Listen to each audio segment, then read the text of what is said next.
விருந்தினர் பக்கம் செக்மெண்ட்ல யார கூப்பிட போறோம்? கண்டிப்பாப்பா. இன்னைக்கு வந்துட்டு வளர்ந்து வரக்கூடிய நடிகர்கள் நம்ம பார்த்திருப்போம். ஆனா, வளர்ந்து வர நடிகர்கள் வளர்றதுக்கு காரணம் இவங்களும்.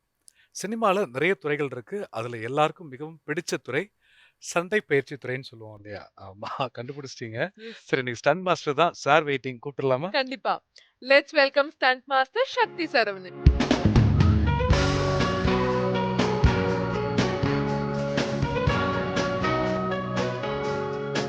இனிய காலை வணக்கம் சார். காலை வணக்கம் சார். எப்படி இருக்கீங்க? நல்லா இருக்கேன். ஆக்சுவலா எங்களுக்கு ஒரு டவுட் வந்துடுச்சு. நீங்க ஆ. ஆக்டரா இல்ல ஸ்டண்ட் மாஸ்டரான்னு. ஏன்னா ஆக்டர் மாரி இவ்ளோ பவ்யமா உட்கார்ந்திருக்கீங்களே. கூட ஆக்டர் இருந்தது மேம். பார்த்துப்பா, அவர் ஸ்டன் மாஸ்டர் எகிரி அடிச்சாருன்னா நம்ம காணாம போயிருவோம். சொல்லுங்க. இதெல்லாம் சும்மா தான் சார் செட்டு. ரொம்ப அப்படியே பகிரங்கமாலாம் எதுவும் வேண்டாம். Okay okay okay. ஆக்சுவலா ரொம்ப மகிழ்ச்சியாக இருக்கு. உங்கள பத்தி பேசுறதுக்கு முன்னாடி அப்பாவ பத்தி தான் நிறைய பேசணும். Okay sir. சக்திவர்மா சார். ம். இன்னைக்கு வரைக்கும் மறக்க முடியாத ஸ்டன் நடிகர்களாக இருந்து, அதுக்கப்புறம் ஸ்டன் மாஸ்டர் ஆகிறது எல்லாராலையும் சாத்தியம் கிடையாது. அப்பாவை பத்தி கொஞ்சம் சொல்லுங்க சார். எங்கள் அப்பா ஆக்சுவலாக சூப்பர் சுப்ரமணியன் மாஸ்டர் கிட்ட தான் அப்பா ஒர்க் பண்ணியிருந்தார் சார். ஆ. அவர் வந்து கமல் சார்கிட்ட எல்லாருக்கும் டூப் போட்டுட்ருப்பார். ஒரு பாயிண்டில் பாக்யராஜ் சார்கிட்ட டூப் போடும்போது அவர் அப்படியே மாஸ்டர் ஆகி மாஸ்டர் ஆகிறாரு. ஆமா சார். ராசுகுட்டி படத்துக்கு. ராசுகுட்டி, பவுனு பவுனு தான், ஒரு உள்ள ஒரு ராஜகுமாரி, ஆயுத பூஜை அப்படியே பண்ணி லாஸ்ட்டாக இந்த டிஷும் கந்தசாமிலாம் அப்போ தான் ஃபைட் மாஸ்டர். வாய்ப்பில்லை சார். டிஷ்யூம் படம்லாம் மறக்க முடியாத ம். அதுவும் கந்தசாமி. திரைப்படமும் கூட. குறிப்பா வந்து ஸ்டன் மாஸ்டர்ஸ், அதாவது ஃபைட்டர்ஸ் பத்தின படமே கூட. ஆமாம் ஆமாம் அதில் அப்பா ஒர்க் பண்ணும்போது இன்னும் கூடுதல் பொறுப்புகள் இருக்கும். ஆமாம் கண்டிப்பாக. சினிமாக்காக சில விஷயங்கள் டூப் போட வேண்டியது இருக்கும். ஆனா இப்ப நம்ம டூப்பை பத்தியே படம் எடுக்கலாம், அதுல டூப் போட முடியாது இல்லையா? ஆமாம். அந்த ரிஸ்க்லாம் அவர் அப்பாவுக்கு இருந்திருக்கும். நீங்க ஷூட்டிங் ஸ்பாட்ல போயிருக்கீங்களா? நான் அந்த படம் நான் ஒர்க் பண்ணியிருக்கேன். ஒர்க் அசிஸ்டண்டாக ஒர்க் பண்ணிருக்கீங்க. பண்ணியிருக்கேன். அசிஸ்டண்டாக ஒர்க் பண்ணியிருக்கேன். நீங்க அதுல டூப் போடாம நடிச்சிருப்பீங்கல்ல? ஆமாம், நான் அதில் வந்து ஃபயர் ஷாட்லாம் நான் பண்ணியிருக்கேன். ஆ. ஒரு சாங்கில் ஒரு ஃபயர் ஒன்று ஜீவா சார் பண்ணுற மாதிரி ஒரு ஷாட் ஆமா. ஒன்று சாங்கில், மாண்டேஜ் சாங்கில் அதில் நான் ஃபயர் பண்ணியிருக்கேன் அந்த படத்தில். என்ன சார் சொல்றீங்க? ஆமாம், ஃபுல் ஃபயர். எங்கள் அப்பா கிட்ட தான் ஃபுல் ஃபயரே நான் ஃபஸ்ட்டு பண்ணேன். கத்துக்கிட்டீங்க. பட் இருந்தாலும் மகன் பண்றா அப்படிங்கும்போது அப்பாவுக்கு ஒரு அப்போ தான் ஆக்சுவலாக ஃபயரே வச்சார் எனக்கு. என்னங்க இப்படி சொல்லிட்டீங்க? அப்பா நாங்க தீ எதிர்பார்த்தது வச்சுட்டாரு. வேற. அப்போ தான் ஃபயரே வச்சார். பட் இருந்தாலும் அப்பாவுக்கு ஒரு பதட்டம் இருக்கும். அதில் ஒரு பெரிய ஒரு இது நடந்தது. ஆக்சுவலாக ஃபயர் ட்ரெஸ்லாம் வந்து நம்ம வந்து ஒரு ஒரு 2 வாட்டி 3 வாட்டி தான் பண்ணணும் ஒரு ஃபயர் ட்ரெஸ்ஸில். ம். அந்த சொல்யூஷன்லாம் நம்ம வந்து ட்ரை ஆகிடுச்சுன்னா நம்ம திருப்பி ஃபயர் பண்ணும்போது அது வந்து எவாப்ரேட் ஆகி இன்னும் அதிகமாக நம்ம என்ன தான் அணைச்சாலும் அணையாது அது. ஓ, ஒரு ஃபயர் ஷர்ட்டு ஒரு மேக்ஸிமம் ஒரு 2 டைம்ஸ் 3 டைம்ஸ் நல்லா ஊறிடும். ஆமாம், அதுக்குள்ளே ஃபுல்லாக மெர்ஜ் ஆகிடும். அந்த மாதிரி ட்ரெஸ்ஸில் தான் நான் பண்ணி என்னை அணைக்க முடியல. அப்புறம் பட் அது எல்லாமே வந்து கோணிலாம் போட்டு ஒரு கிளாஸ் ஒன்று போட்டிருப்பாங்க ம். நம்மளோட வியூ தெரியறதுக்கு. அந்த கிளாஸ் அவுத்தா தான் நம்மளுக்கு அது ப்ரீத்தே வரும். அதை அவுக்க முடியாது, ஏன்னா ஃபயரை வந்து அணையல. ஃபயர் full-ஆ உங்களை அணையாதனால கட்டி உள்ளே வேற போகும். இருப்பாங்க. அதனால் அதை ஓப்பன் பண்ணாமல் எனக்கு ப்ரீத் ஆகி ஃபுல்லாக தண்ணி போட்டு கோணி போட்டு அம்மிக்கு தான் இது பண்ணாங்க. பட் ஒரு கிட்டத்தட்ட ஒரு 15 மினிட்ஸ் ஆயிடுச்சு என்ன இது பண்ணுறது அணைக்கிறதுக்கு. அது ஒரு பெரிய ஒரு சம்பவமாக நடந்தது. அப்போ தான் அவர் அழுதுட்டார் வேறு ஸ்பாட்டில். அப்பா சசி சார்லாம் ஒரு மாதிரி இதுவாகிட்டார். ஓகே, அது அப்படியே அடுத்தது எங்கள் அப்பாவுக்கு மம்முட்டி சார் படம் பண்ணார். அதில் ஒரு ஃபயர் இருந்தது, அது நானே தான் பண்ணேன். இதான் நம்ம ஜாப்னு ஆகிப்போச்சு. ஜாப் தான். பட் இருந்தாலும் கேரண்டின்னு ஒண்ணு இல்லையே உயிருக்கு. அணைச்சிருவாங்கன்னு ஒரு நம்பிக்கை தான் சார். நம்பிக்கை. நம்பிக்கையில தான். நாங்க ஏன்னா சின்ன சின்ன உத்தரவாதத்தை காயங்கள் எதிர்பார்க்கிறோம். அவ்வளோதான். எப்படி இருந்தாலும் அணைச்சிருவாங்கன்ற ஒரு காயம்லாம் வராது சார். இருக்கும் சார். அது உள்ள அப்படியே டிஷுமில் பார்த்தீங்களா அந்த மாதிரி தான் உள்காயங்கள். ஆமா. மெயினாக இந்த மாதிரி காயங்கள்லாம் வந்து நம்ம இதுவாகிடும். உள்ள போலில் இருக்க காயங்கள்லாம் நம்ம ஜீவா சாருக்கு இது பண்ண மாதிரி தான். நிறைய பேர் பிளேட்லாம் வச்சுலாம் சுற்றிட்டு தான் இருக்காங்க. கண்டிப்பா சார். ஆனா இப்ப இந்த இன்ஜுரி நாளைக்கு வயசாகும்போது இன்னும் பெரிய இருக்கும் சார். பாதிப்பு. அந்த பெயின் இருக்கும்ல ஆ, கண்டிப்பாக. 40 இயர்ஸுக்கு அபோவ் தாண்டும் போது கொஞ்சம் கொஞ்சமாக அந்த பெயின்லாம் வரும். இதெல்லாம் தெரிஞ்சுதான் வந்தீங்களா சார்? இந்த மாதிரி கண்டிப்பா ரிஸ்க் எடுக்கும்னு தெரிஞ்சுதான் ஏன்னா வந்தீங்களா? அப்பா கண்டிப்பா ஃபைட் அதோட மாஸ்டர் ஒர்க்கே இல்லையா? அது. ஓகே. டான்ஸர்னா ஓகே. ஃபைட்டர்ஸ்னும் போது நம்ம ரிஸ்க். பட் நீங்க ஆ. ஆசைப்பட்டது டான்ஸரா ஆகணும் தானே? அதனால ஆமா. தானே சினிமா இண்டஸ்ட்ரிக்கு ஆமாம் வந்தீங்க. ஆமாம் ஆமாம். ஏன் உங்களை டான்ஸரா எங்களால பார்க்க முடியல? அந்த யூனியனில் வந்து பாய்ஸ்லாம் அப்போ வந்து பாய்ஸ் கொஞ்சம் அதிகமாக இருந்ததுனால கேர்ள்ஸ் மட்டும் தான் சேர்க்குறேன்னு சொன்னாங்க. ம். அதனால் நம்ம சேர முடியல. சரி, அந்த டைமில் வந்து அப்பா வந்து ஆல்ரெடி வந்து யூனியனில் ஈஸியாக சேரலாம், ஏன்னா ம். ஃபைட் மாஸ்டரோட சன்னு நம்ம யூனியன் மெம்பர்னும் போது அப்படி சேர்ந்தது தான். அதுக்கப்புறம் வந்து நான் ப்ராக்டிஸ்லாம் பண்ணி இதுக்கான சில விதைகள்லாம் கற்றுக்கிட்டு அப்படி பண்ணேன். ஓகே. இல்ல இப்ப ம். நீங்க வொர்க் பண்ற படங்கள்லயே ஏதாச்சும் ஒரு படத்துல ஹீரோட சேர்ந்து நீங்களும் டான்ஸ் அப்படியே ஃபைட் ஆடலாம்ல மாஸ்டரா டான்ஸரா? பண்ணும்போது. அது இப்பயே கேரக்டர்லாம் பண்ணுறாங்க, எனக்கு பிடிக்கல மேம். ம். இப்ப அந்த செட் இன்ட்ரெஸ்ட் ஆகுது. போயிடுச்சு. போயிடுச்சு. ஆ. இப்போ ஒரு இது தொழிலை போதும். உருப்படியா பார்ப்போமே அப்படிங்கிற ஆமாம், மாதிரி. ஆமா. ஃபைட் மாஸ்டர்னா இதில் கொஞ்சம் ட்ராவல் பண்ணுவோம், அதெல்லாம் வேணாம் அப்படின்ட்டு. கண்டிப்பா சார். ஆக்சுவலா 10த்துல ம். நிறைய பேருக்கு ரொம்ப எதிர்பார்ப்புகள் உருவாக்கின திரைப்படம் அப்படின்னு சொல்லலாம். ஏன்னு கேட்டீங்கன்னா நெடுஞ்சாலை, அதுக்கப்புறம் சில்லுன்னு ம். ஒரு காதல். ஒரு கம்பேக்காகவே வெயிட் பண்ணிட்டு இருக்காரு கிருஷ்ணா சார். சிம்பானா பார்த்தீங்க அப்படின்னா ஈஸ்வரா, அதுக்கப்புறம் மாநாடு, வெந்து தணிந்தது காடு, ஹார்ட்ரிக் ஹிட் கொடுத்தாச்சு. ம். அடுத்த திரைப்படம் இது ஒரு பெரிய சக்ஸஸாக இருக்கணுங்கிறத நோக்கி பயணிச்சுக்கிட்டு இருக்காரு. இப்போது அந்த படம் உங்களுக்கு கிடைக்கும்போது மிகப்பெரிய பொறுப்புகள் ம். கூடும், ஒரு சுமையாக கூட தெரியும். ஏன்னா 2 பேரும் ஜெயிச்சவங்க. நாம இன்னும் அடுத்த வெற்றியை நோக்கி போராடணும் அப்படிங்கும்போது பொறுப்புகள் உங்களுக்கு சுமையாக இருந்ததா இல்லை சேலஞ்சிங்காக இருந்ததா? சேலஞ்சிங் தான் சார், சுமைன்னு சொல்ல முடியாது. சேலஞ்சு இதுதானே, ஒரு பயம் இருந்தது. ஆனால் சேலஞ்சிங்கோட ஒரு பயம் இருந்தது. நான் சிம்பு சார் கூட ஃபஸ்ட்டு ஒரு மாஸ் படம், மாஸ் ஹீரோ படம் இப்போ தான் நான் ஃபஸ்ட்டு படம் 10 தலை நீங்கள் பண்ணுறீங்க? ஆமாம், நான் பண்ணுறேன். அதனால் வந்து ஃபேன் பேஸ்ட் ஆர்டிஸ்டோட ஒரு படம் பண்ணும்போது அது எதிர்பார்ப்புகளை அவங்க என்னென்ன எதிர்பார்ப்பாங்களோ அதெல்லாம் நம்ம பண்ணி ஆகணும். இதுக்கு லாஸ்ட் படம் இந்த படம் வெந்து தணிந்தது காடு, அதில் அவ்வளோ பெரிய ஆக்ஷன் கிடையாது. ஒரு ஸ்டோரி லைனில் போகும். ஆமாம், ஒரு கமர்ஷியல் ட்ராமா ஆனும்போது இதில் நம்மளுக்கு நிறைய ஒரு சேலஞ்சிங் ஒர்க் இருந்தது. அதே மாதிரி சிம்பு சாருக்குன்னும் போது அந்த பியர்ட்லாம் வச்சு அவர் பார்க்கும்போது நம்மளுக்கு வேற ஒன்று தோணும், இது இல்லை வேற ஒன்று பண்ணலான்னு ஒன்று தோணும். அப்படி வந்து நான் கொஞ்சம் ரிகர்சல்லாம் பண்ணி சிம்பு சார்கிட்ட காட்டி அந்த கிளைமேக்ஸ் ஃபைட், அந்த ஸ்வாட் ஃபைட் ஒன்று வரும், அது சிம்பு சார்கிட்ட காட்டி அது ஓகே பண்ணதுக்கப்புறம் தான் அந்த இதுவே பண்ணோம். படத்துலேயே வந்து? ஆமாம், படத்துலேயே வந்தது. நாங்கள் வந்து அசிஸ்டண்ட், என் பிரபுன்னு ஒரு அசிஸ்டண்ட்டு, அவனை வச்சு தான் நாங்கள் பண்ணோம். அவன் வந்து ஒரு 100% பண்ணான்னா இங்கே பார்க்கும்போது அது வேற ஒரு தரமாக இருந்தது. சிம்பு சாருன்னும் போது அது அந்த வேட்டி சட்டை அந்த லுக்கு பார்க்கும்போது வேற லெவலில். இந்த ஃபைட்டு இப்போ எல்லாருமே நல்லா இருக்குன்னு சொல்கிறாங்கன்னா அது மெயின் காரணம் சிம்பு சாரோட பெர்ஃபார்மன்ஸு. இன்னொன்று என்னோட கேமராமேன் ஃபருக், அவரோட அந்த லைட்டிங், ஒரு நைட் ஃபைட்டில் ஒரு ஃபயர் பேஸ்டு வச்சுலாம் ஒரு லைட் எல்லாம், அதெல்லாம் தான் எலிவேட் ஆச்சு அந்த ஃபைட்டு. கண்டிப்பாக அந்த ஒரு ஷாட் போதும், இந்த ஹெலிகாப்டர்லேருந்து இறங்குற ஒரு ஷாட் போதுமே. ஆமாம், அவ்வளோ பேசும், அவ்வளோ கதைகள் பேசும். ஆனால் இப்போது நீங்கள் ப்ராக்டிஸ் அப்படிங்கும்போது ரிஹர்சல் பார்ப்பீங்க, இன்னொன்று ப்ராக்டிஸ் இருக்கும் உங்களுக்கு. ஆனால் ஒரு ஆக்டருக்கு அது இருக்காது இல்லையா? ஸோ அதை எப்படி ட்ரான்ஸ்ஃபார்ம் மாற்றுறீங்க சார்? அதை அவங்களுக்கு ஏற்ற மாதிரி நம்ம கொரியோவை மாற்றணும் சார், அவ்வளோதான், சிம்பிள். அவ்வளோ சிம்பு சாருக்குன்னு ஒன்று, சூர்யா சாருக்குன்னு ஒன்று இருக்கணும். அந்த மாதிரி வந்து இப்போ ரன் பேபி ரன் நான் பண்ணேன், ஆர்ஜே பாலாஜிக்கு ஃபைட்டே பண்ண மாட்டார் அவர். இது அவர் வந்து காமெடி ட்ராக்ல ஒரு எமோஷனலாக போகிற ஒரு ஆர்டிஸ்ட். அவருக்கு இதில் ஒரு க்ரைம் த்ரில்லர்னால குட்டி குட்டி சீக்வன்ஸ் இருந்தது. அவரோட பாடி லாங்குவேஜுக்கு என்ன, இப்போ ஒரு ஐடியில் வேலை செய்கிறவர் என்ன பண்ணுவார், அந்த லெவலில் தான். ஸ்ட்ரெயிட்டெல்லாம் பஞ்ச் பண்ண மாட்டார். எதனா ஒரு ப்ராப்பர்ட்டி இருக்கும், அந்த ப்ராப்பர்ட்டி தூக்கி அடிக்கிறது, ஒரு சாதாரண மனுஷனால மிஸ் ஆகுறது, அந்த மாதிரி ஃபைட்டு தான். அப்படி ஒன்று பண்ணதுனால நம்ம ஆர்டிஸ்ட் பேஸ்டு வச்சு தான் நம்ம பண்ணணும். இது ஒன்று பெரிய வந்து கம்பசூத்திரம்லாம் ஒன்று கிடையாது. இப்போ எந்தெந்த ஆர்டிஸ்ட், இப்போ நீங்கள் ஹீரோ பண்ணீங்கன்னா உங்களுக்கு ஏற்ற மாதிரி ஒரு ஃபைட் இருக்கும். ஓகே, நம்ம ஹீரோ பண்ணால் அடி வாங்குற மாதிரி சீன் தான் நிறைய இருக்கும். அதே மாதிரி 10 தலை யார் சார் ஃபர்ஸ்ட் அப்ரோச் பண்ணது? டைரக்டரா இல்லை ப்ரொடியூசரா? எனக்கு ஆக்சுவலாக ப்ரொடக்ஷன் ஞானவேல் சார் தான். நான் டெடி நான் பண்ணேன், ஆர்யா சார் படம். அது மூலயமா எனக்கு வந்து 10 தலை வந்து கண்டிப்பாக, ஏன்னா உங்கள் ஒர்க் அதில் பிடிச்சிருக்கும். ஆமாம் ஆமாம், அது நிறைய ஒரு இது உள்ளே போகிறதுக்கே சில விஷயங்கள்லாம் இது இருந்தது, அதெல்லாம் மீறி அப்படியே உள்ளே போயிட்டு அந்த படம். அதுக்கப்புறம் வந்து எல்லாமே செட் ஆகிட்டோம். ஏன்னா எல்லாருமே இப்போ கிருஷ்ணா சாருக்கு என்ன யாருன்னு தெரியாத ஒரு ஆள், ஒரு டெக்னீஷியன் உள்ள இது பண்ணுறதுக்கு ஒரு பயம் இருக்கும். ஏன்னா கிருஷ்ணா சாருக்கும் ரொம்ப லாங் லைஃபுக்கு அப்புறம் ஒரு ட்ராவல். ஆமாம், சில்லுன்னு ஒரு காதலுக்கு அப்புறம் நெடுஞ்சாலையெல்லாம் வந்தது. நெடுஞ்சாலைக்கு அப்புறம் ஒரு படம் ட்ராப்பர் ஆயிடுச்சு சாருக்கு. அந்த பயம் இருக்கும், தெரியாத ஒரு டெக்னீஷியன் போட்டு அவர் வந்து நம்ம கூட ட்ராவல் பண்ண வரான்ற ஒரு பயம்லாம் இருந்தது. பட் அது ஃபஸ்ட்டு ஷூட்லேயே பிரேக் ஆகிடுச்சு எல்லாமே. ஒரு ஜாலியாக இதுவாகி அவர் என்ன நினச்சாரோ அதை நான் பண்ணுவேன். ஒரு என்னோட இப்போ அவருக்கு என்ன தேவையோ அதுவும் அந்த கெமிஸ்ட்ரி செட். ஆமாம், கெமிஸ்ட்ரி செட் ஆகிடுச்சு. எனக்கு தேவையானது உள்ளே கொஞ்சம் நுழைச்சு அது ஒன்று.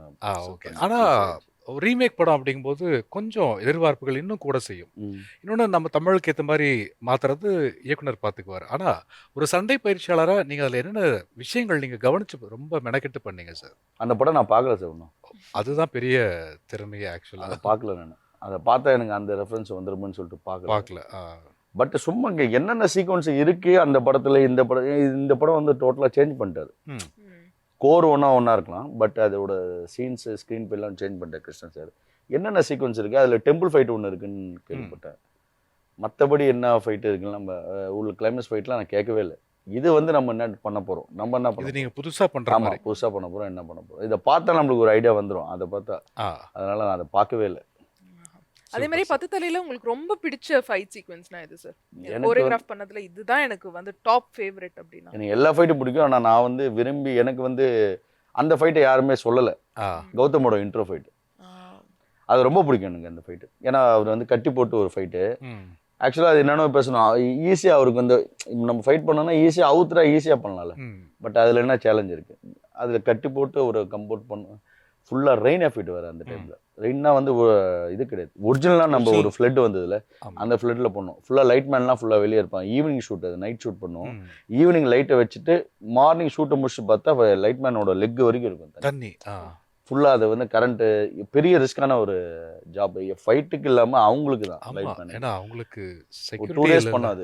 ஒரு ஹாஃப் டே சீன், அதுக்கப்புறம் ஒரு ஹாஃப் டே ஃபைட்டுன்ற மாதிரி பண்ணுவோம். கௌதம் சார் தான் முன்னே ஃபுல்லாகவே அவர் தான் பண்ணார். டூப்பு அவ்வளோ யூஸ் பண்ணல. ஏன்னா அவருக்கும் ஒரு கம்பேக்காக வெயிட் பண்ணிட்டே இருக்காரு அவரும். இத்தனைக்கும் அவர் அந்த டைம்ல பேக் பெயின் வேற இருந்தது. அது மீறி அவர் பண்ணாரு. அந்த ஃபைட்டை வந்து எப்பவுமே வந்து ஹீரோ அடிப்பார்ல, ஃபர்ஸ்ட் அடி ஹீரோ அடிப்பார். எல்லா படத்துலயும் வந்து ஹீரோ அடிப்பார். அந்த அடி வந்து இம்பாக்டா நான் கிரியேட் பண்ணணும்னு எப்பவுமே யோசிப்பேன் நான். ஃபர்ஸ்ட் பஞ்ச் மட்டும் பெஸ்டா கொடுத்துட்டா அது ஆடியன்ஸ் அது கூட டிராவல் பண்ணிடுவாங்க. அதுல என்ன பண்ண போறோம்ட்டு தான் ஒரு ஃபயரை வந்து கிரியேட் பண்ணி அவனோட கத்தியை வச்சு ஸ்பார்க் பண்ணி அதுல ஒரு ஃபயர் கிரியேட். ஆனா அதை பத்தி யாருமே பேசல.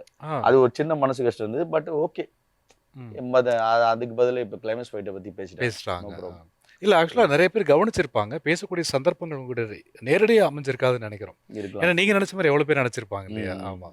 இப்போ கௌதம் அண்ணாவுக்கும் இது கம்பேக் படம் அப்படிங்கும்போது அவருக்கு வித்தியாசம் ஏதாவது பண்ணணும்னு யோசிச்சு பண்ண ஃபைட்டா சார் அது? ஆமா சார். அந்த ஃபைட் வந்து எப்பவுமே அவரோட லாஸ்ட் படம் தேவராட்டம்னு ஒரு படம் வந்து அதை பார்த்தேன். கமர்ஷியலா இருந்தது. இதுல வந்து கமர்ஷியலே வேணாம், இதுல கொஞ்சம் ஸ்டைலிஷ்டா போலாம் அப்படின்றது தான் பிளான் பண்ணேன்.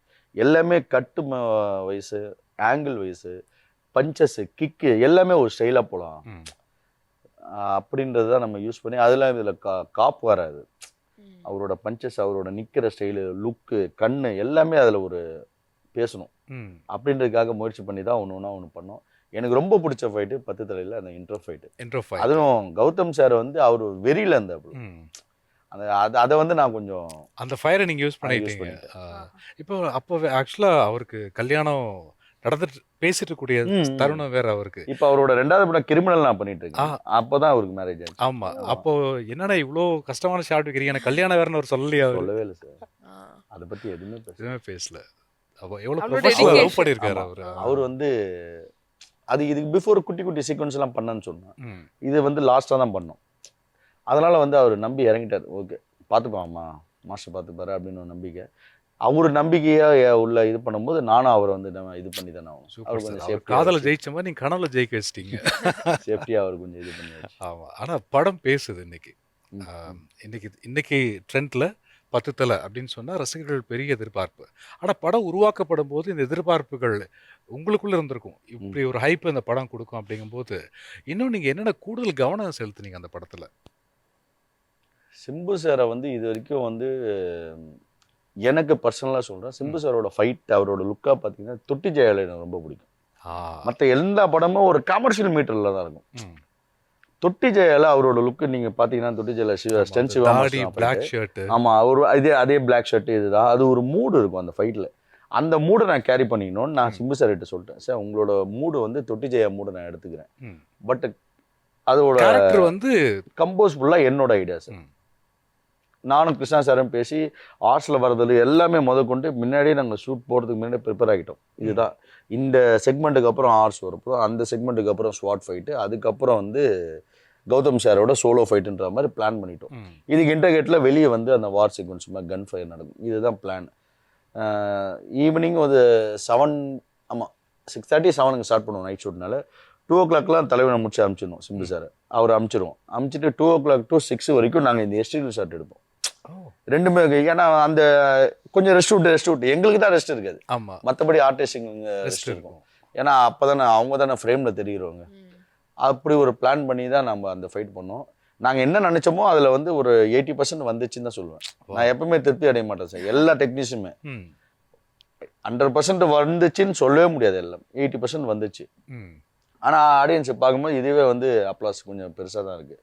நான் வந்து ஃபேமிலியோட பார்க்கும்போது ஆக்சுவலாக வந்து ஃபஸ்ட்டு சிம்பிளாக ஒன்று சொல்கிறேன். நம்மளோட சின்ன பட்ஜெட்டில் ஒரு படம் பண்ணுறோன்னா அது வந்து ஒரு நாளைக்கு வந்து 3 ஷோ 2 ஷோ தான் போடுவாங்க பேசிக் மூவிஸ். இன்னைக்கு ஃபஸ்ட்டு டே 16-16 ஷோ ஏஜிஎஸ் மதுரையில் போட்டால் நம்மளுக்கு எப்படி இருக்கும்? நம்ம ப்ராஜெக்ட் ஒன்று அதில் பார்த்து நம்ம கமலாவில் பார்க்கும்போது நம்ம ஃபைட்டுக்கு கை தட்டானும் போது அது ஆட்டோமேட்டிக்காக ஒரு கண்ணிலேருந்து ஒரு வித்தவுட் கிளிசரில் ஒன்று வரும். ஆனந்த கண்ணீர். ஆமாம், ஆனந்த கண்ணீர். அப்பாவுக்கு எல்லாருக்குமே அப்பாவும் ஃபைட் மாஸ்டர் எல்லாருக்கும் வந்து என் ஒய்ஃப், என் பையன், என் பையன் வந்து ரசிக்கிறான், வந்து அம்மா கிட்ட சொல்கிறான், அம்மா இதுதான் ஃபைட் மாஸ்டர், அப்பா தான் ஃபைட் மாஸ்டர்னு தெரியுது, நான் பக்கத்தில் யாருக்குமே தெரியலையாம்மா அப்படின்னு அவன் ஃபீல் பண்ணான். அதெல்லாம் ஓகே, அது நடித்தா ஆட்டோமேட்டிக்காக வந்துடும். இப்போ சில்வா மாஸ்டர் எல்லாருக்குமே தெரியும், அவர் நடிச்சதுனால வந்துடும். என்னையும் அது மாதிரி தான் பண்ண சொல்கிறாங்க. பஸ் எனக்கு கொஞ்சம் அதில் பிஸியா இருக்கிறதுனால ஃப்ரண்ட் ஆஃப் தி ஸ்கிரீன் வரலையா, இல்ல இப்போதைக்கு அந்த ஆசை இப்போதைக்கு அது வேணாம் அப்படின்ட்டு. அப்ப ஃபியூச்சர்ல பார்க்கலாம் மேபி. ஆனா ஒரு ரெகக்னேஷன் வேணும் அப்படின்னு சொல்லுவாங்களே சார் ஒரு ஃபைட் மாஸ்டருக்கு. ஏன்னா சுப்ராயன் மாஸ்டர்லேருந்து திலீப் மாஸ்டர்லேருந்து எல்லாருமே ஒரு சீனாவது படத்தில் வந்துருவாங்க இல்லையா? ஏன்னா எங்களுக்கு ஃபைட் மாஸ்டர்னா அப்படி தான் தெரியும். இப்போ தளபதி தினேஷன்னா தளபதி படத்தில் வந்ததுனால தான் எங்களுக்கு தெரியும், இல்லைன்னா கண்டிப்பாக தெரியாது. மகாநதி சங்கரன்னாவும் அதே போல தான். ஆனால் திலீப் சுப்ராயன் மாஸ்டர் பொறுத்த வரைக்கும் பார்த்தீங்க அப்படின்னா திரைப்படத்தில் பெருசாக அவர் வரலனாலும் அப்பா சுப்ராயன் அப்படிங்கிற அந்த பேர் தாங்கி இருக்கிறதுனால பெரிய பொறுப்பு அவருக்கு கூட. இப்போ சுப்ராயன் மாஸ்டர் வந்து ஆண்பாவம் படத்தில் அந்த வாட்ச் எடுத்துகிட்டு போகிற சீன், இது யார், இவர் தான் சுப்ராயன் மாஸ்டர்னு சொல்லும்போது நமக்கு அது ஐடென்டிஃபிகேஷன் கிடைக்குது இல்லையா? அது போல் உங்கள் பையன் கேட்டது கரெக்டு தானே? கரெக்டு தான். அவ இனிமேல் அது கூடுதலாக நீங்கள் ஸ்டெப் எடுத்துடலாம். பல்ல சார், அது எப்படி நான் ஃபைட்டில் வந்து இப்போ ஃபைட் மாஸ்டர் இருக்கிறதுனால இப்போ நம்ம ஃபைட் நடக்கும்போது ஒரு லீடாக ஒரு ஆள் வைப்பாங்க, 10 பேருக்கு ஒரு அடியாள் மாதிரி. அது எனக்கு பிடிக்கல. அந்த மாதிரி வேணாம், விட்டுருங்க. வேற எதுனா அப்படியே வர்றது பார்ப்போமே அப்படின்ட்டு. இப்போ ஆக்சுவலாக வந்து நம்ம சலீம் டைரக்டர் நிர்மல் சொல்லிட்டு ஒரு டைரக்டர் இருக்கு, அவரோட இப்போ ப்ராஜெக்ட் ஒன்று ஸ்டார்ட் பண்ணுறாரு. 4 கேரக்டர் தான் மெயின் லீடு. அதில் ஒன்று என்னை கேட்டார். அவர் வந்து மந்த்லி ஒரு 10 டேஸ் கேட்டார். அது மாதிரி கொடுக்க முடியாதனால அந்த மெயின் லீடே பண்ண முடியல. மெயின் லீடு பண்ண முடியல. குட்டி கேரக்டர் விட்டா கூட பரவாயில்ல, இந்த இது வந்து மெயின் லீடு. 4 ஹீரோவில் ஒரு ஹீரோன்னு வச்சிங்களேன், அதுவே பண்ண முடியல. நம்மளுக்கு இந்த ஒர்க்கு கரெக்டாக போயிட்டு இருக்கு, அவ்வளோதான். பார்த்துக்கலாம். Okay sir. ஒவ்வொரு படத்துக்கும் ஒரு வித்தியாசத்தை காட்டியே ஆகணும், இல்லைனா ஸ்டண்ட் பேசாது அப்படின்னு சொல்லுவாங்க. ஸோ உங்களுடைய படத்துக்கு சண்டை காட்சிகள் நீங்கள் பண்ணும்போது எதெல்லாம் ரெஃபரன்ஸாக எடுத்துப்பீங்க சார்? ரெஃபரன்ஸ் நான் மோஸ்ட்லி பார்க்க மாட்டேன் சார். நான் பொய் சொல்லலை, நான் இப்போ பார்ப்போம். நம்ம சும்மா ஜஸ்ட் ஒரு ஹாலிவுட் படம் பார்ப்போம், இல்லை குட்டி ஷார்ட் ஒன்று நல்லாயிருக்கும், அதை நான் வந்து ஸ்டோர் பண்ணி வச்சுப்பேன் எப்போனா ஒரு டைமில். மெயின்லி வந்து நம்ம வந்து இப்போது மாதத்தில் 30 நாள் வேலை செய்கிற ஒரு அளவுக்கு நம்ம இன்னும் பிக்கப் ஆகல. அப்படி இருக்கும்போது நம்மளே வந்து யோசிக்கிறதுக்கான டைம் இருக்குது. இப்போ ஒரு சீக்வன்ஸை டயட்டை சொல்லிட்டாருன்னா எப்படி எனக்கு ஒரு 1 டே 2 டேஸ் பிஃபோர் எனக்கு ஒரு டைம் இருக்கும், அதை நான் நைட்டு யோசிக்கிறதுக்கு, படுக்கும்போது யோசிக்கிறதுக்கு, அந்த மாதிரிலாம் இருக்கும். அதனால் நான் தான் மோஸ்ட்லி யோசிப்பேன். இப்போ நாங்கள் 10 தலையோட ஓப்பனிங் கௌதமோட ஃபைட்டு அந்த ஃபயர் ஷாட்டு நான் தான் யோசிச்சது. நானும் அர்ஷன்ட்டு பேசிகிட்டு இருக்கும்போது அவன் ஒன்று சொல்லுவான், பிரபு, அப்புறம் என் ஃப்ரெண்ட்ஸு அது மாதிரி சொல்லிட்டு இருப்பாங்க. அதுலேருந்து ஒன்று பிடிப்பேன். நீங்கள் ஒன்று சொல்லுவீங்க, மேடம் ஒன்று சொல்லுவாங்க, அதுலேருந்து ஒன்று இப்படி ஒன்று பிடிக்கலாம். நீங்கள் சொன்னது இருக்கும், இவங்க சொன்னது இருக்கும், அதில் என்னோட ஐடியாவும் இருக்கும். அப்படி ஒன்று பிடிப்பேன். இதெல்லாம் ரொம்ப பிஸியாகி இப்போ திலீப் சுப்ராயன் மாதிரி நம்ம கொஞ்சம் பிஸி ஆகிட்டோன்னா மேபி ரெஃபரன்ஸு பார்க்குறாங்களா இல்லை அவங்களே. இப்போ திலீப்லாம் வந்து திலீப்பிட்டு தான் இருந்தேன், என் ஃப்ரெண்டு தான் அவர் ரெஃபரன்ஸ் பார்க்கறதுக்கு கூட அவருக்கு டைம் இருக்கான்னு தெரியல. போகிற போக்கில் போக வேண்டியது தான். அந்த ஏதோ ஒரு கரெக்டாக வந்துடும் சார். அந்த இது பண்ணும்போது கரெக்டாக வந்துடும். லவ் பண்ணி பண்ணால் அது கரெக்டாக வந்துடும். அப்படி ஒன்று தான். ஆமாம். இப்போ நீங்கள் சொன்னீங்களே, ரொம்ப அழகாக சொன்னீங்க. நீங்கள் ஒரு விஷயம் நம்ம பேசும்போது நீங்கள் சொல்கிறதும் எடுத்துப்பேன், இவங்க சொல்கிறதும் எடுத்துப்பேன் அப்படிங்கும்போது காட்சி அமைப்புகளும் மாறும். இயக்குனர் ஒரு மாதிரி எழுதியிருப்பாங்க, ஒரு ஃபைட் மாஸ்டர் சொல்லும்போது அது வேற மாதிரி மாறும். உதாரணத்துக்கு எங்களை அந்த படத்தில் கவர்ந்தது வந்து இந்த எம்எல்ஏ போய் சொல்லிட்டான்னு சொல்லிட்டு சிம்பு வந்து வாயை கிழிச்சிருவாரு. இதெல்லாம் ஸ்டன் மாஸ்டராக உங்களுடைய பங்கு அதில் ஏதாவது இருந்ததா? இல்லை சீன் பை அப்படிதான் இருந்துச்சா சார்? சீன் படி அது மாதிரி தான் அப்படிதான் இருந்துச்சு. அது வந்து ஆக்சுவலாக வந்து இன்ட்ரோல் பிளாக்ல ஒருத்தர் தலை வெட்டுவார்ல, அது நாங்கள் ஸ்பாட்டுக்கு போயிட்டோம். பெல்லாரியில் பண்ணோம். அது கிளைமேக்ஸ் ஃபைட்லாம் முடிச்சிட்டு லாஸ்ட் டே அன்றைக்கி ஷூட் முடிச்சு பெல்லாரிலேருந்து ஷெடியூல் பேக்கப் ஆகுது. இப்போ வந்து ஒருத்தர் உட்காந்துருப்பார், நீ டவுன் போட்டு உட்காந்துருப்பார், சிம்பு சார் உட்காந்துருப்பார். அவர் தலையை வெட்டணும், கத்தி வந்து பிடிச்சிட்டு வெட்டலாமா. அந்த டைமில் சரி அந்த கத்தி வந்து இவர்கிட்ட பேசிகிட்டே இருக்கணும், கால் மேலே கால் போட்டு இப்படி பேசிகிட்டு இருப்பார். கத்தி வந்து திடீர்னு அவர் கையில் வரணும். எவன் பேக்கில் வந்து சிங்கான ஒரு கேரக்டர் இருக்கும், இவரோட அடியாட்கள்லாம் இருப்பாங்க, அவங்க கொடுத்து வெட்டுறது ஏதோ ஒன்று ஃபயர். எனக்கு அந்த டைமில் ஒரு மாஸ், ஏன்னா இன்ட்ரோல் பேக் அப்போ தான் காட்டுறாங்க தலைவனை, ஏதோ ஒன்று வேணும்னும் போது அந்த டைமில் சொன்னேன், சார் காலை பேசிட்டு இப்படி இறக்கும் போது கிரவுண்ட்லேருந்து கத்தி வந்தால் நல்லாயிருக்கும் சார். அந்த டைமில் ஐஸ்வீட் கேமராலாம் இருந்தது எங்களோட லக்கு ஃபேந்தம். அப்போ தான் வந்து டக்குன்னு ஐடியா பண்ணி நம்ம ஒரு சின்ன ரோப்மா போட்டு மண்ணை போட்டு இப்படி தட்டினா கத்தி கிரவுண்ட்லேருந்து வரும், அது தூக்கி வெட்டுற மாதிரி ஒரு ஷாட்டு. அது வந்து ஹைப் மூமெண்ட் ஆயிடுச்சு, கிளாப்ஸ். அது கிரியேட்டிவிட்டி இல்லை, அது அந்த டைமில் ஸ்பாட்டில் வந்து நீங்கள் டக்குன்னு யோசிச்சு அதை இம்ப்ளிமெண்ட் பண்ணுது. ஏதோ சிம்பிளா இருக்கு, ஏதோ ஒன்று இன்னும் வரல நம்மளுக்கு தெரியல, ஒரு இது பத்தல பவர் பத்தல. இது வந்து ஆக்சுவலா சிம்பு சாரை காட்டி ஒரு 4-5 சீக்வன்ஸுக்கு அப்புறம் சிம்பு சாரை காட்டினா ஓகே. ஓப்பனிங் இன்ட்ரோல் பேக் அது வரைக்கும் எல்லா ரசிகருமே எங்கடா தலைவன் பார்த்துட்டு இருக்கும்போது இது பத்தலை, இதுதான் நம்மளுக்கு கரெக்டாக இருக்குன்னு சொல்லிட்டு வச்சு அது கிளாப்ஸ். அப்போ அந்த ஷாட் நல்லா வரும்னு கண்டிப்பா எல்லாருக்குமே தெரியும். ஆனா அந்த ஷாட்டை உருவாக்கணும்ல, அதுக்கு நிறைய டைம் எடுக்கும்ல சார்? அந்த ஷாட்டு சின்ன மேட்டர் தான் சார். அப்படியா? ஆனால் வந்து ஐப்பு கொஞ்சம் பெருசாகிடுச்சு. ஒன்றும் இல்லை, தட்டினா ஒரு சின்ன ரோப் போட்டு அது தூக்க போகிறோம், அது ஒன்றும் பெரிய வேலை எடுக்கும். நார்மலா மத்த ஃபைட் சீக்வென்சஸ்க்குலாம் இந்த படத்துக்கு எவ்வளோ டைம் எடுத்துக்கிட்டீங்க சார் ஒரு சீக்வென்ஸுக்கும்? இது கௌதமோட இன்ட்ரோ ஃபைட்லாம் சொன்னேன் 2 days. அதே மாதிரி நம்ம ட்ரெயின் சீக்வன்ஸ் ஒன்று, அது ஒரு 2 days. எல்லாமே அந்த நாட்கள் தான். இதில் வந்து நம்ம ஒரு 8 days பண்ணோம். இது மட்டும் தான் கிளைமேக்ஸ் ஃபைட் மட்டும் தான் 8 days பண்ணோம். அது நைட் ஃபைட்னால, அதுவும் டேவாக இருந்ததுன்னா அவ்வளோ கூட இருந்திருக்காது. எல்லாருமே ஃபாஸ்ட்டாக பண்ணக்கூடிய, இப்போ நம்ம கேமராமேன் ஆகட்டும், உள்ள கிருஷ்ணா சாரோட டீமு, ஏடிஸ் எல்லாமே அவ்வளோ ஃபாஸ்ட்டாக இருப்பாங்க. அவங்களாம் கிட்டத்தட்ட எனக்கு முன்னாலேருந்தே ஜர்னி 3 வருஷமாக. அவங்களுக்கு ஒரு அந்த டைமில் எண்டுக்கு வரப்போகுதுன்னு அவங்களுக்கு எல்லாருக்குமே ஒரு எனர்ஜி ஒன்று வந்துடுச்சு. ஆமாம், சக்கரை மாதிரி சுற்றுறாங்க எல்லாருமே. அதில் அப்படியே முடிஞ்சது, சூப்பராக முடிஞ்சது. ஆனால் ஆமாம், இன்னும் சம்மர் ஹாலிடேஸ் அப்போ வந்துருந்ததுன்னா இன்னும் ஆமாம் படத்துக்கு உண்டான எதிர்பார்ப்புகள் இன்னும் கூட இருக்கும். பட் நீங்க சாட்டிஸ்ஃபைடா இருக்கீங்களா சார் உங்களோட ஒர்க் 10 தலை? என்னோட ஒர்க்கும் சரி, எல்லாமே நல்ல டாக் இருக்கு. பட் வந்து இன்னும் கொஞ்சம் பெருசாக போக வேண்டிய படம் ஏன் அப்படி போலன்ற ஒரு கேள்வி எனக்கே இருக்கு. நல்ல ஒரு பிளாக் பஸ்டர் ஒரு ஹிட்டாக கமர்ஷியல் படம், அது என்னன்னு தெரியல. சரி, ஓகே. இருந்தாலும் படம் வெளிவரதுக்கே பெரிய நல்ல நல்ல டாக் வந்துச்சு. இப்போ கூட நம்மளுக்கு இன்னைக்கு கூட ஷோஸ் போயிட்டு தான் இருக்கு. 4 shows ஏஜஸ்லாம் போயிட்டு இருக்கு. பட் ஒரு பெரிய பிளாக் பஸ்டர் ஆக வேண்டிய படம் என்னன்னு தெரியல. நிறைய திரைப்படங்கள் கொஞ்சம் ஸ்லோவா கூட பிக்கப் ஆகிறது உண்டு சார்.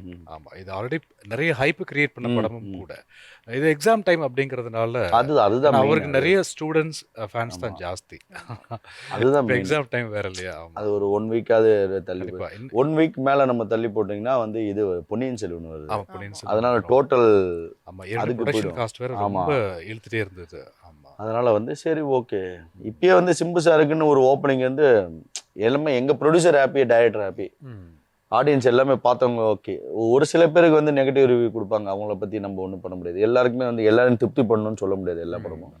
பட் ஓகே, ஃபேமிலி ஆடியன்ஸ்லாம் பார்த்துட்டு எல்லாமே நல்லா இருக்குன்னு சொல்லுவாங்க. ஃபைட்ஸ் வந்து லேடிஸு கேர்ள்ஸு அவங்களாம் பார்த்து சொல்லும் போது எனக்கு கொஞ்சம் சந்தோஷமா இருந்தது. அதே மாதிரி 10 தலை படத்துக்கு அப்புறமா என்னென்ன மூவிஸ்லாம் உங்களுக்கு கமிட் ஆச்சு? அந்த படத்தை பார்த்து இம்ப்ரெஸ் ஆகி நிறைய பேர் வந்து அப்ரோச் பண்ணாங்களா? எல்லாமே பேசிட்டு இருக்கோம் மேம். இப்போதான் ஒன்று அப்போ டனல் இதுக்கு முன்னாடியே கமிட் ஆனது? ஆமாம் சார், டனல்லாம் இதுக்கு மேலே. டனல்லாம் ஆக்சுவலாக வந்து ஃபர்ஸ்ட் கோவிடுக்கு பிஃபோர் எனக்கு கமிட் ஆகும். இந்த 10 தலை மாதிரி தான், அதுவும் லாங் ஜேர்னி. இப்போ ஆல்மோஸ்ட் முடிஞ்சது. அது ரிலீஸுக்கு மே எண்டு அப்படி ரிலீஸ் ஆகிடும். அதுக்கு பிஃபோர் கமிட் ஆன படம் தான் நானான்னு சொல்லிட்டு ஒரு சசிகுமார் சார் படம்.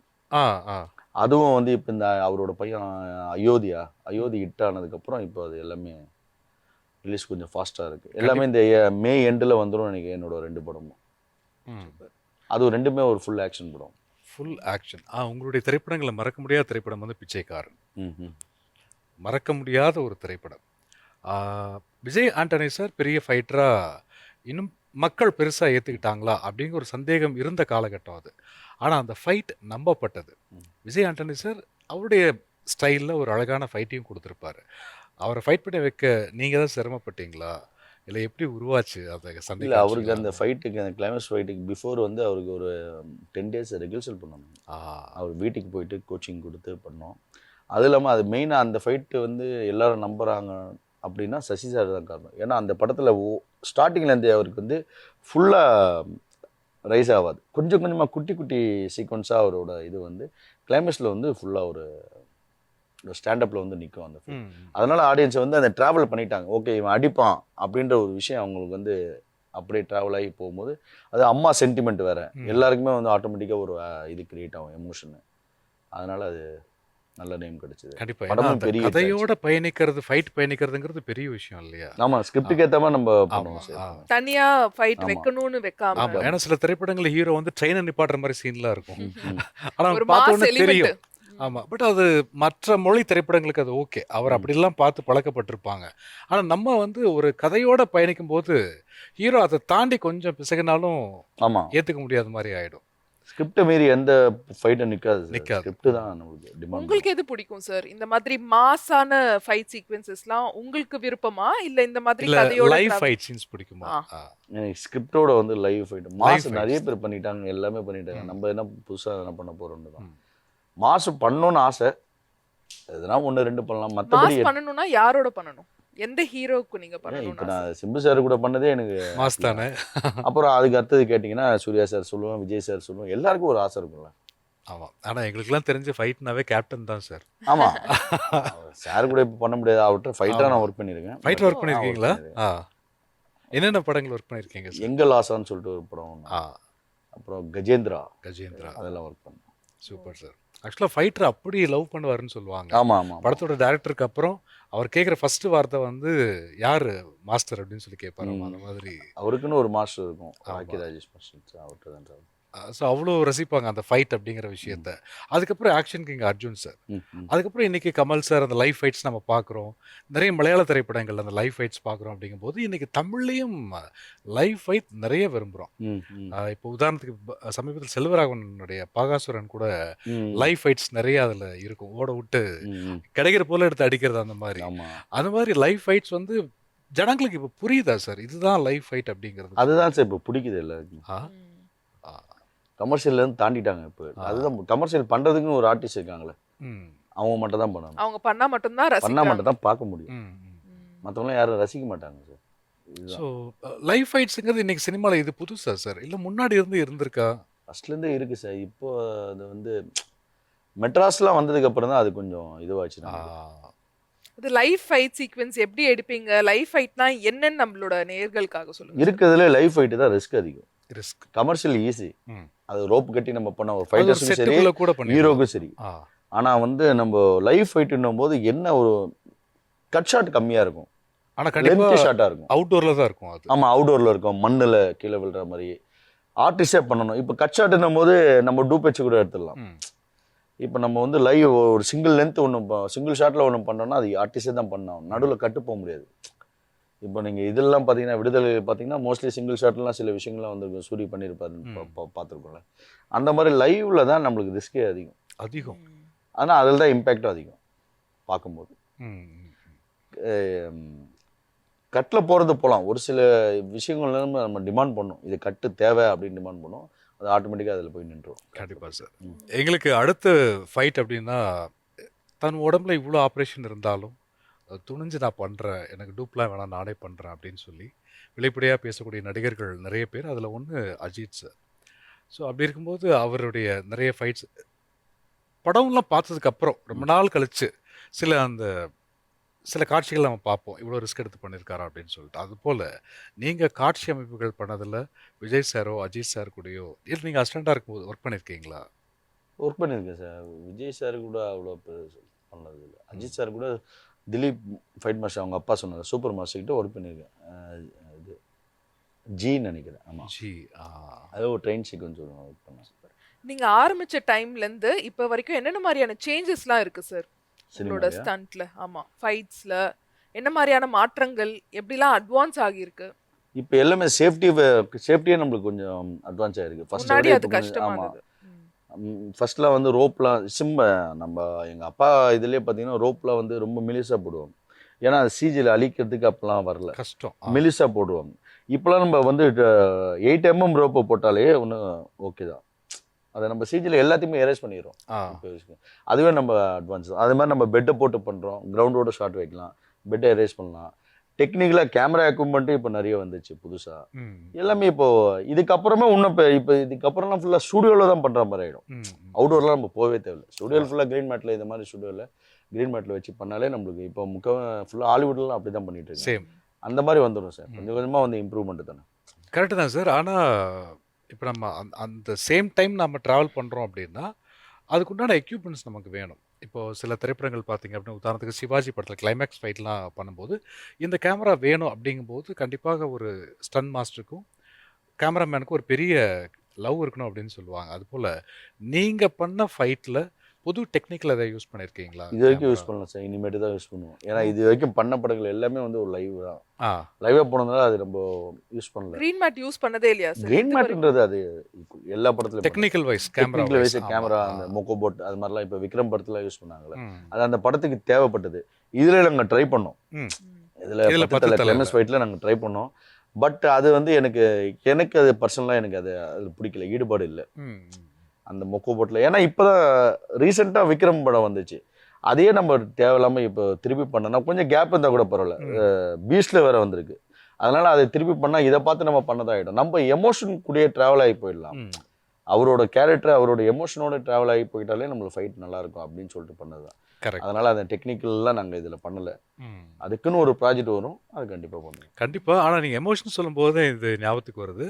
எமோஷன் சொல்லும்போது தொட்டிஜியாக உள்ளே வந்துட்டார். பட் அதை மைண்டில் நீங்கள் வச்சுக்கிட்டீங்க. சிம்பு சார்ட்ட சொல்லும்போது அவர் என்ன சொன்னார்? அவரும் அதான் சொன்னார். ஆமாம், இதுதான் நான் நினச்ச மாஸ்டர், கரெக்டாக பிடிச்சிட்டிங்க. அதுக்கப்புறம் தான் என் மேலே அவருக்கு இன்னும் கான்ஃபிடென்ட் வந்துச்சு. இவன் வந்து என் மூட பிடிச்சிட்டான்றது அவருக்கு தெரியணும்ல. அவர் எவ்வளோ எத்தனை பெரிய பெரிய லெஜண்டுக்குள்ளே ஒர்க் பண்ணிட்டு வந்தவர். அதுவே எனக்கு ஃபர்ஸ்ட் பயம் இருந்தது, என்கிட்ட கரெக்டாக சிங்க் ஆவாரா, சில டாமினேட் இருக்குமா. ஏன்னா அவர் டைரக்ஷன்லாம் பண்ணவர். சின்ன வயசுலேருந்து அவர் சைல்டுஹுட்லேருந்து அவர் சினிமாவில் அவர் கரைச்சி குடித்த ஒரு மனிதர். டாமினேட்லாம் இருக்குன்னு பார்த்தேன், எதுவுமே இல்லை. நம்ம என்ன சொல்கிறோமோ அதை பண்ணுவார். ஒரு விஷயம் அந்த முடி கீழே விழுந்திருக்கும், இதுக்கு 1 மோர்னுவார். சார் இதுதான் சார் நல்லா இருக்கு அப்படின்னு. என் மாஸ்டருக்கு ஓகேப்பா போலாம்பா அப்படின்றாரு. இதெல்லாம் செம்ம ஹாப்பியாக இருந்தது எனக்கு சிம்பு சார் சொல்லும் போது. அதான் அப்படி பார்க்கும்போது நம்மளுக்கு வந்து சூப்பராக ஒர்க் அவுட் ஆயிடுச்சு எல்லாமே. சிம்பு சாரை வந்து இப்படிலாம் பயந்துட்டு நம்ம உள்ள போனது அப்படி ஆப்போசிட்டா அது திருப்பி மாறிடுச்சு. ஏன்னா ஒரு கம்ஃபர்ட் ஜோன் இல்லை அப்படின்னா நம்ம சரியா வேலை செய்ய முடியாது, எதுவுமே பண்ண முடியாது. அவரு எனக்கு என்ன வேணுமோ அவர் பண்ணிட்டாரு. அவருக்கு என்ன வேணுமோ அதுக்கேற்ற மாதிரி நான் ப்ரிப்பேராக கம்போஸ். சிம்பு சாருக்கு வந்து எல்லாருக்குமே சில விஷயங்கள் இருக்கும், யோசிப்போம். ஆமாம் யோசிப்போம், இது அவருக்கு வேணாம், இது அவர் பண்ணால் கொஞ்சம் வீக் ஆகிடும் அப்படின்னு ஒன்று யோசிப்போம். அவர் வரதுக்கு முன்னாடி நம்ம ரெடி பண்ணிட்டு வச்சிருவோம். அதனால் வந்து எதுவுமே மாற்ற மாட்டார். இது வந்து நான் எதுனா ஒரு அர்ஜுன் சார் படம் நான் ஒன்று பண்ண, ஒரு Malayalam movie, Arjun sir fight. உங்களுக்கு எல்லாருக்குமே தெரியும் நினைக்கிறேன். அர்ஜுன் சார் ஃபைட்டில் வந்து அவரோட இன்புட் நிறைய இருக்கும். அவர் வந்து ஸ்டைலாக ஒன்று கேட்பார், அவரோட லெக் ஒர்க்கு. நான் அது வந்து அர்ஜுன் சார் ஃபைட்டு போகிறன்னும் போது எனக்கு ஒரே ஒரு இது மட்டும் எய்ம் மட்டும் இருந்தது. இதில் அர்ஜுன் சார் ஒன்று கூட என்கிட்ட கேட்கவே கூடாது, நம்ம பண்ணுறது தான் தலைவன் பண்ணணும் அப்படின்னு சொல்லிட்டு போனேன். நான் ஈகோலே போனேன் நான். அது வந்து ஒரு எப்படின்னா ஒரு அர்ஜுன் சாரை வேலை வாங்கிட்டுனா ஒரு பெருமை தானே, அப்படி சொல்லிட்டு போனோம். அதனால ஃபைட்டர் வேலை வாங்குறது எப்படி இருக்கும். அதனால ஃபுல்லாக அர்ஜுன் சாரோட ஃபைட் எல்லாமே யூடியூப்ல நீங்கள் பார்த்தேன். பார்த்துட்டு அவருக்கு ஃபேவரட்டுன்னு ஒரு கிக் இருக்கும், அந்த கிக்கு எல்லாமே நான் உள்ளே வச்சுட்டேன்.